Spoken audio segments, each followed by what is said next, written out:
Oke, Assalamualaikum warahmatullahi wabarakatuh. Untuk video kali ini saya akan membahas tiga materi untuk eh, temuan kali ini.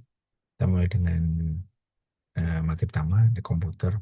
Jadi tujuannya adalah gimana kita mampu mendesain antarmuka dan pengalaman pengguna sebuah SI yang terintegrasi dengan menggunakan berbagai metode desain untuk membangun sebuah solusi organisasi.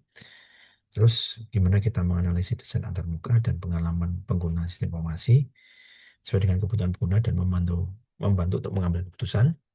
Terus coba kita mengadopsi sebuah teknologi terkait IoT, blockchain atau sebagainya. Nah, ini adalah subjek UMK-nya, di mana kita coba terkait dengan pentingnya interaksi manusia komputer, ketepatan dalam atribut psikologi dan fisiologis, untuk memberikan gambar dasar tentang kemampuan ketepatan yang mempengaruhi kemampuan manusia dalam menggunakan komputer, ketepatan dalam mendeskripsikan komputer, dan pengaruh karakteristik yang mempengaruhi interaksi, dan ketepatan dalam menjelaskan berbagai model interaksi. Ini adalah outline-nya. Kita beberapa outline. Ada introduction, ada text entry device, ada positioning, ada display device, ada device virtual reality, dan 3D interaction, jika kontur, sensor, dan spesial, sama memori dan network. Kita mulai dengan yang introduction. Apa sih komputer itu? Kalau kita lihat, komputer itu banyak sekali definisinya ya. Tapi yang dan satu sama lain tidak saling menjatuhkan, tetapi lebih ke arah memperjelas dan saling menguatkan. Jadi poinnya adalah suatu benda yang mungkin terdiri dari perangkat keras sama lunak yang bisa membantu suatu jelas. Pertanyaan selanjutnya adalah berapa banyak yang komputer kita miliki? Terus, berapa banyak komputer yang bisa Anda bawa sehari-hari? Nah, ini adalah contoh dari sebuah komputer yang terdiri dari lengkap, ada monitor, ada CPU, ada keyboard dan mouse, terus ada enam muka yang tergantung dari apa yang kita lakukan dengan device komputer itu. Nah, ini contohnya, ini lengkap, ada monitor, ada CPU, ada mouse, ada keyboard, ada mouse, ini adalah tampilannya. Nah, ini adalah level interaksi pada awal-awalnya. Ya, informasi ada dimasukkan ke dalam komputer dalam jumlah besar, yang database. Dengan penguasaan batch, interaksi berlangsung selama berjam atau berhari. Sebaliknya, sistem komputer desktop itu pada umumnya memberikan waktu yang beberapa detik atau beberapa detik. Dan dengan adanya ini, maka bidang yang berkembang pesat sehingga sangat mudah berasumsi bahwa lebih cepat berarti lebih baik. Namun beberapa teknologi kertas yang nanti akan dibahas menunjukkan kadang interaksi lebih lambat. Karena memang kadang-kadang kita nggak tahu ya.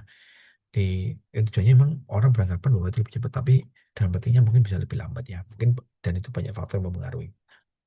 Eh, ini terkait dengan interaction. Nah, kalau kita lihat interaksi yang kita bisa lihat ya dalam suatu smartphone, kita bisa mendapatkan segala informasi yang banyak ya kan. Terus ini adalah terkait dengan entry device dalam bentuk teks.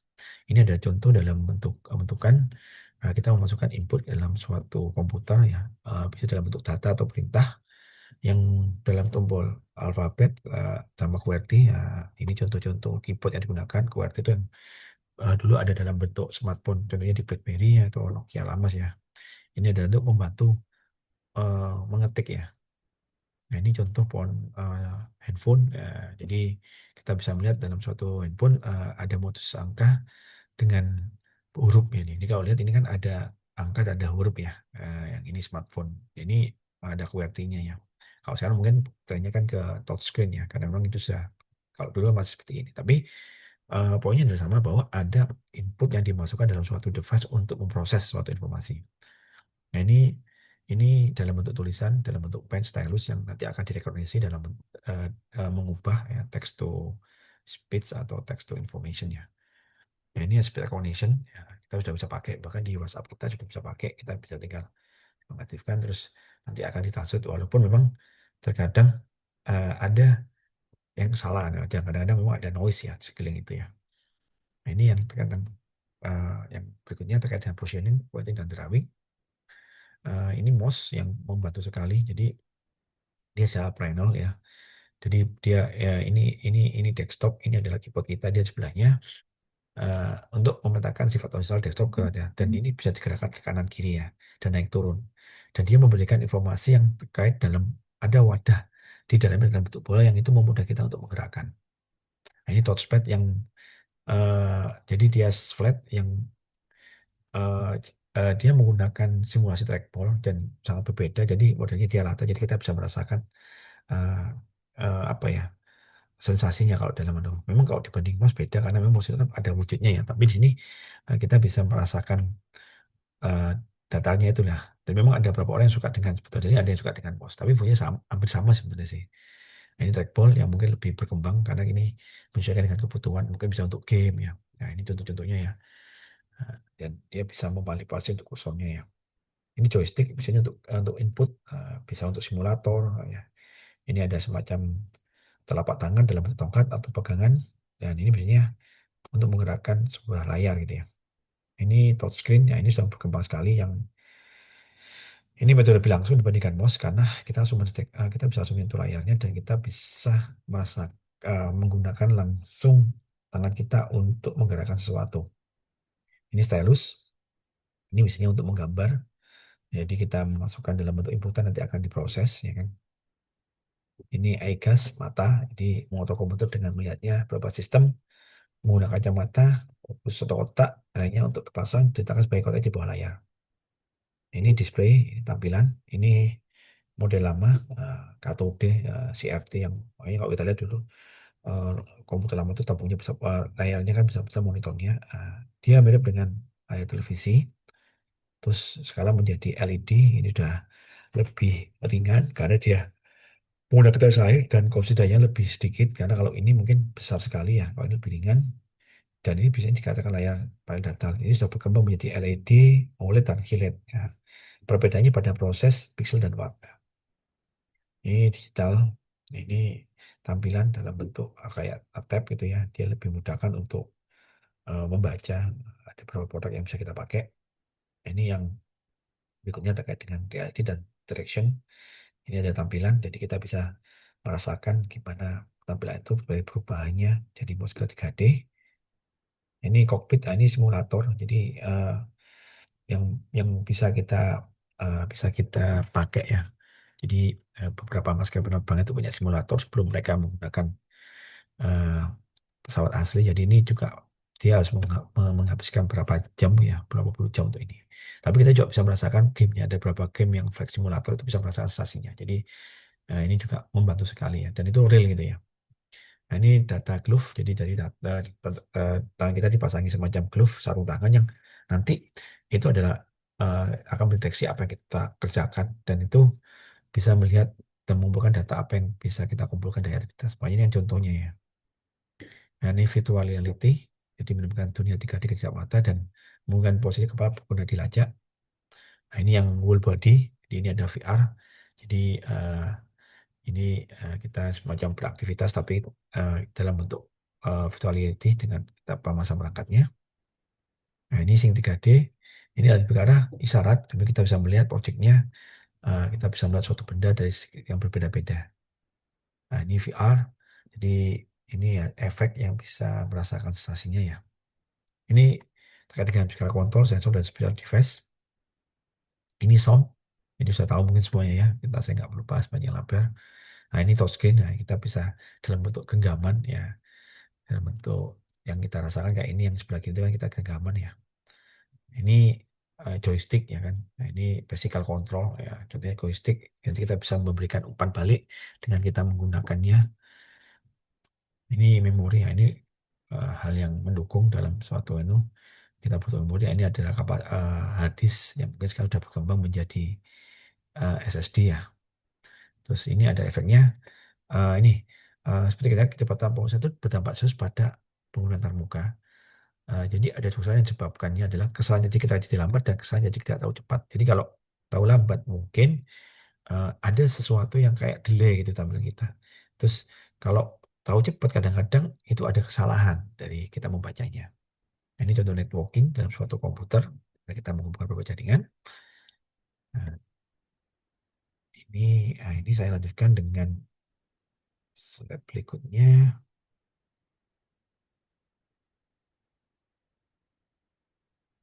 Nah, ini yang kita di sini kita membahas terkait dengan direction. Jadi hampir sama dengan untuk yang tadi untuk CPMK-nya subnya juga sama, tapi lebih mungkin kita terkait dengan ilmu yang mau pelajari, terus kontribusinya dari sisi psikologis, sama deskripsinya, sama gimana kita model interaksinya. Kita membahas dengan introduction, model interaction, economic interaction, sama interaktif. Eh, kita mulai dengan interaction. Apa sih interaksi itu? Di interaksi itu adalah gimana kita berinteraksi atau berdiskusi atau ngobrol atau eh, apa ya, semacam kita kayak kumpul terus kita saling berkomunikasi, ada interaksi. Nah, jadi tapi kalau di sini adalah kita fokus pada manusia. Jadi gimana kita menggunakan suatu komputer ya. Terus ini adalah model interaction. Ah, interaksi itu melibatkan dua pengguna dan sistem, rumit dan sangat berbeda. Oleh itu, antarmuka itu harus bisa menerjemahkan secara efektif di antara keduanya agar interaksi dapat berhasil. Jika ini gagal, pasti disebabkan oleh beberapa alasan. Makanya kita perlu menggunakan model yang dapat kita memahami dengan apa yang terjadi dan juga memberikan kerangka kedepannya seperti apa. Ini adalah pengertian interaksi. Tujuannya adalah membantu pengguna dalam mencapai tujuan dalam beberapa domain aplikasi. Domain itu mendefinisikan tentang bidang kalian. Tugas adalah operasi yang memasuki konsep domain. Tujuan adalah apa yang diinginkan, niat adalah hasilnya. Makanya ini melibatkan domain, tujuan, niat, dan tugas. Nah, ini model interaksi, kita punya user, punya sistem, ada execution, ada evaluation. Jadi saat kita menggunakan sistem mesti ada evaluation, karena itu nanti akan meningkatkan interaksi kita ke komputer ya. Makanya setiap tahapan itu memakan aktivitas dari pengguna. Ini eksplorasi, ini adalah orang yang user, dia coba mengobservasi sesuatu, dia coba melihat dunia itu, terus dia coba membuka informasi, dia menganalisa actionnya, mengeksekusi, terus gimana dihasilkan, hasilnya seperti apa, lagi mengevaluasi. Ini ada proses yang berulang gitu ya. Nah, ini adalah terkait dengan execution. Eh, nah, ini adalah execution, jadi gimana menunjukkan berapa antar muka kan masuknya. Makanya kita boleh lihat adanya jurang eksekusi dan jurang evaluasi. Eksekusi adalah perbedaan tindakan antara pengguna untuk mencapai tujuan. Evaluasi itu melihat hasilnya seperti apa. Kalau digunakan satu, kita nggak bisa, kita butuh melihat semuanya. Jadi kita bisa mengevaluasi ya. Nah, ini ada coba interaksi, kita punya sistem, kita punya user. Kita coba bayangkan kita mengakses sebuah sistem, contohnya Elitak di Untak, kita bisa melihat, mengobservasi, mengartikulasi, presentasi tanpa performa. Ini sisi sistemnya. Makanya ini untuk menilai kegunaan usability dari sebuah sistem. Ini coba framework juga, ya kan. Ini adalah dialog dengan sistem. Ini ada ekonomi. Ekonomi itu adalah mempelajari efeknya eh, dari sesuatu yang kita kerjakan gitu ya. Contoh, posisi duduk kita gimana, impactnya itu ada gitu ya. Nah, ini ekonomik. Nah, ini adalah studi tentang karakteristik fisik terkait dengan bagaimana kontrol dilancang, lingkungan fisik di mana kita berlangsung, dan tata letak. Eh, Fokus utamanya adalah kinerja guna dan bagaimana terbuka meningkatkan, mengevaluasi aspek-aspek ini. Nah, ini ada fungsional, ada sekuensial, ada frekuensi. Ini adalah kontrol tampilan fungsional diatur sedemikian rupa sehingga yang terkait secara fungsional terbuka bersama. Ini adalah untuk mencerminkan urutan penggunaan dalam interaksi umum, mungkin cocok terutama dalam domain di mana urutan tersebut diterapkan. Ini adalah berapa sering penggunaannya gitu. Nah, ini contoh-contoh posisi duduk kita dalam menggunakan komputer atau laptop. Jadi eh, gimana kita bisa melihat biar kita fokus ya. Jadi pengguna harus bisa melihat semuanya, terus tampilan harus tinggi mata, terus pencahayaannya harus bagus, sama kontrolnya harus diatur ya. Nah, ini contoh dalam suatu physical economic di mana kita melihat posisi menggunakan VR, posisinya seperti apa, ada sudut pandang dari sisi manusia, sisi usernya. Makanya pertanyaan adalah oleh siapa digunakan, bagaimana penggunanya, tergantungnya apa domainnya, sama gimana lingkungannya. Nah, ini contoh-contoh health issue yang sering terjadi, posisi fisik, karena kadang posisi kita itu juga pengaruh waktu kita duduk lamanya, atau suhu, suhu ruangan juga pengaruh. Semakin eh, panas itu juga mempengaruhi kesadaran kita, cahaya juga mempengaruhi terkait dengan intensitasnya, noise itu juga mempengaruhi, ya kan? Dapat menyebabkan kesehatan, waktu itu juga diperlukan. Nah, ini adalah interaction. Jadi, nah ini contoh-contoh dalam contoh interaction dalam penggunaan app ya. Nah, ini contoh-contoh ya, kita lihat tampilan dalam sebuah menu driven, dalam dalam beberapa menu, dalam beberapa apps gitu ya. Nah, ini contoh-contoh dari sebuah natural language interface, ya kan. Jadi kita bisa melihat kalau di sini adalah dalam bentuk command line, ini dalam bentuk menu driven language, jadi kita mengetikkan dengan command prompt. Terus ini adalah query, model-model untuk SQL. Ini form field kita mengisikan. Ini interface, jadi satu kesatuan, tapi dalam satu window. Jadi kita bisa melihat ada window, ada menu, icon, sama pointer. Ini point kayak main game, ya kan? Ini 3D interface, jadi kita bisa melihat tampilannya.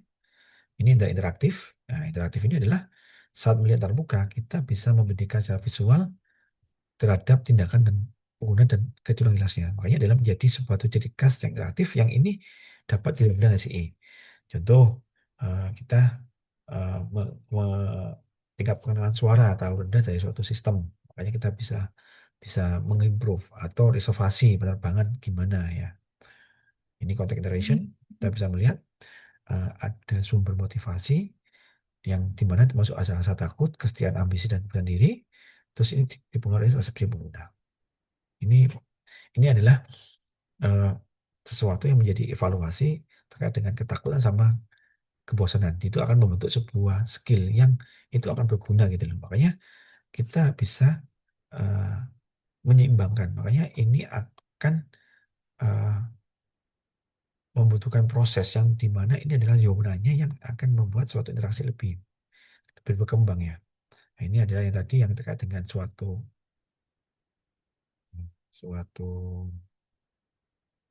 suatu eh, apa maksudnya eh, guideline dari sebuah desainer. Jadi ergonomik, ini contoh-contohnya, justru dapat mereka tombol fisik, kalau kerja terlalu dekat, atau fisik, ukuran itu juga mempengaruhi keamanan, kondisi kompor, gimana, terus lingkungannya seperti apa, kontrolnya seperti apa, ekonomi. Ini adalah contoh dari sebuah kita merancang sebuah kondisi dalam kita eh, sehari-hari. Kita kita ngambil ada ekonomi, ada fisik, hukum, konteks, istilah ekonomi, fasilitas di mana ini yang mempengaruhi kita membuat stand gitu ya. Ini contoh dalam kehidupan sehari-hari ya. Nah, ini ada petugasan nanti silakan diupload ya. Terus ini yang terakhir. Nah, ini adalah kayak dengan ICI dalam suatu proses software. Nah, di sini indikatornya ada tampilan terkait elemen kunci, terus perannya, terus fokusnya sama aturannya. Ya, kita punya namanya software life cycle, usability engineering, sama interactive design dan prototype. Di sini ini adalah software proses itu adalah kumpulan berbagai aktivitas yang saling terkait yang mengarah ke produksi sebuah sistem perangkat lunak. Banyak software di dunia ini menyebabkan tidak adanya sebuah metode pengembangan yang universal yang bisa digunakan semua jenis tipe software. Software ini sama dengan SDLC. Makanya di mata kuliah pengujian perangkat lunak kalian belajar contoh-contoh SDLC ya. Kalau kita kembangkan lebih lanjut, jadi ini ada tujuannya untuk menguasai pemahaman dan komunikasi manusia, mendukung beberapa proses, mendukung banyak proses, memberikan pada otomatis dalam proses, memberikan dukungan secara eksekutif otomatis. Manfaatnya adalah lebih transparansi dalam melihat aktivitas aplikasi berguna, mengurangi kompleksitas dalam pengembangannya ke depan. Ini ada video final, ya, kita bisa melihat beberapa fundamentalnya, ada specification, ada development, ada validation, ada evaluation. Di sini adalah lebih ke arah fungsi perangkat lunaknya, ini adalah pembuatannya, ini adalah memvalidasi apakah sesuai dengan kebutuhan pelanggan, terakhir ada apa yang bisa dievolusi. Ini tipe-tipenya yang mungkin sudah tahu, yang berbasis rencana ada waterfall, interaktif, prototype, spiral, RAD, ini agile, XP, Scrum, sama DevOps. Nah, ini contoh waterfall ya.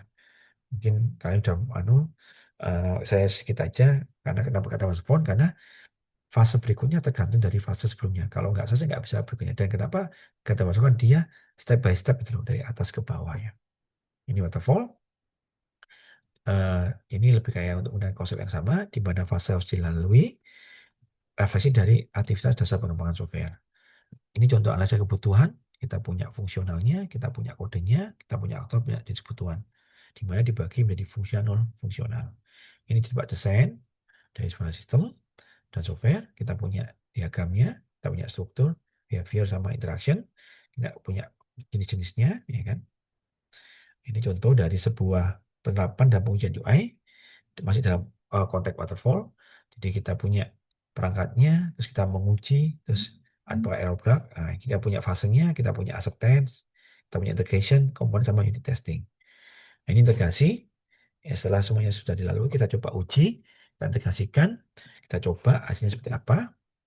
Terus kita ada operasional ini yang paling krusial, di mana ini adalah fase live dan kita harus bisa memelihara app-nya. Kita bisa melihat dengan koreksinya seperti apa, terus implementasinya sama pelayanannya. Nah, ini yang validation. Nah, ini yang siklus itu kita harus memvalidasi.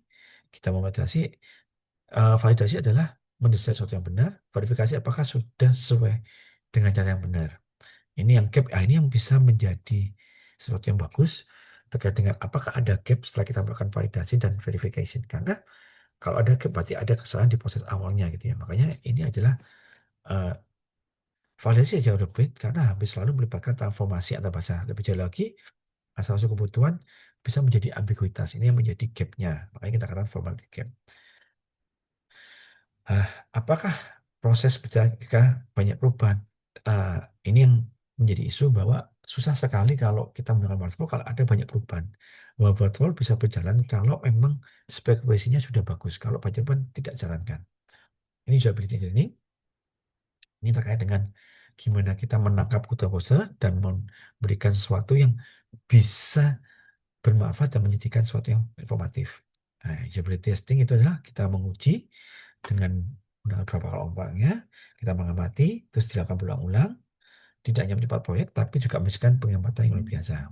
Tujuannya adalah eh, Anda bisa menemukan kekurangan desain yang kita desainnya. Bisa melihat dari apakah desainnya sudah bagus, terus kinerjanya seperti apa, terus bagaimana dia menggunakan, dan identifikasi akhirnya bukan solusi.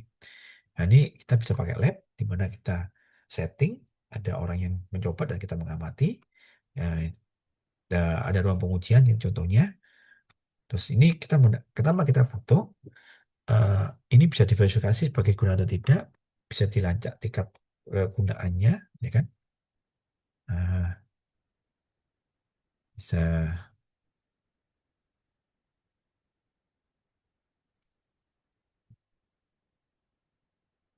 bisa digunakan untuk ini ya.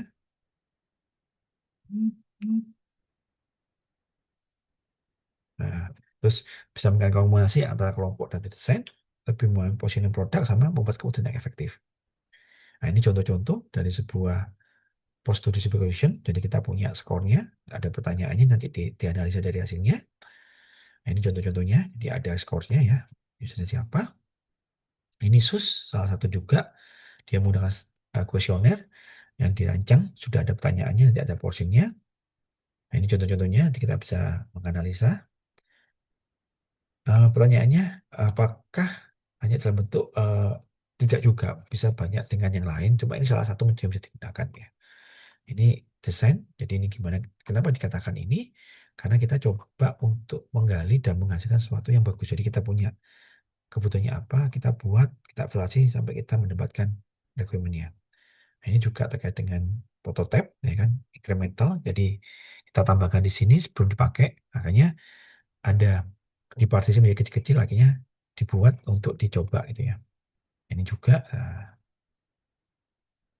nah ini yang menarik, apakah cocok? Ini sangat cocok, tapi juga kita harus punya counter, jangan sampai dibiarkan. Kalau terlalu banyak produk nggak bagus juga, karena nanti akan makan di cost sama biaya ya. Itu sih.